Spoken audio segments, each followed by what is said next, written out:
Welcome back. Thrikkaripur സീറ്റിനെ ചൊല്ലിയും തർക്കം രൂക്ഷമാണ്. ജോമോൻ ജോസ്, പി.കെ. ഫൈസൽ, ബാലകൃഷ്ണൻ പെരിയ എന്നിവരുടെ പേരുകൾ പരിഗണനയിലുണ്ട്.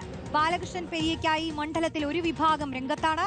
കേരള കോൺഗ്രസിൽ നിന്ന് കോൺഗ്രസ് ഏറ്റെടുക്കുന്ന സീറ്റാണ് തൃക്കരിപ്പൂർ. അരുൺ പൂപ്പറമ്പ് ചേരുന്നു. അരുൺ, പറയൂ. റോഷ്നി, 2021 നിയമസഭാ തെരഞ്ഞെടുപ്പിൽ കേരള കോൺഗ്രസ് ജോസഫ് വിഭാഗമാണ് തൃക്കരിപ്പൂരിൽ മത്സരിച്ചത്. വലിയ പരാജയം UDF ആ തെരഞ്ഞെടുപ്പിൽ ഉണ്ടാവുകയും ചെയ്തിരുന്നു. ഇത്തവണ ആദ്യഘട്ടം മുതൽ അത് കോൺഗ്രസ് ഏറ്റെടുക്കണമെന്ന ആവശ്യം DCCയും അവിടുത്തെ പ്രാദേശിക നേതൃത്വവും അത് ആവശ്യവുമായി KPCC ഉൾപ്പെടെ ബന്ധപ്പെടുകയൊക്കെ ചെയ്തിരുന്നു. ഒടുവിൽ അത് കോൺഗ്രസ് ഏറ്റെടുക്കാൻ ധാരണയായി എന്നതാണ് ഇപ്പോൾ പുറത്തു വരുന്ന വിവരം. അതിനിടെയാണ് അതിൽ സ്ഥാനാർത്ഥിയെ ചൊല്ലി കോൺഗ്രസിൽ വലിയ തർക്കവും പ്രശ്നങ്ങളും രൂപപ്പെട്ടത്. നിലവിൽ 3 പേരുകളാണ് പരിഗണനയിലുള്ളത്. യൂത്ത് കോൺഗ്രസിന്റെ സംസ്ഥാന ജനറൽ സെക്രട്ടറി ആയിട്ടുള്ള ജോമോൻ ജോസ്, DCC പ്രസിഡന്റ് ആയിട്ടുള്ള P.K. ഫൈസൽ, അതോടൊപ്പം ബാലകൃഷ്ണൻ പെരിയ എന്നീ 3 പേരുകളാണ്. ഇതിൽ വലിയ തർക്കമാണ് ഇപ്പോഴും കോൺഗ്രസിൽ നിലനിൽക്കുന്നത്.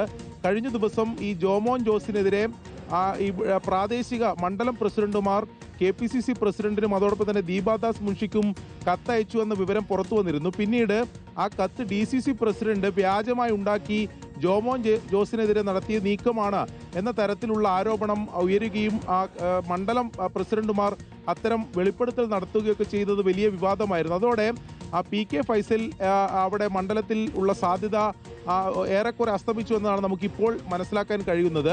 എന്തായാലും അതിലിപ്പോഴും തർക്കം തുടരുകയാണ്. ഒരു അന്തിമ തീരുമാനത്തിലേക്ക് പോകാൻ ഇതുവരെ കഴിഞ്ഞിട്ടില്ല എന്നതാണ് നമുക്കിപ്പോഴും മനസ്സിലാക്കാൻ കഴിയുന്നത്. റോഷ്നി, ശരി, അരുണാണ് വിശദാംശങ്ങൾ നൽകിയത്.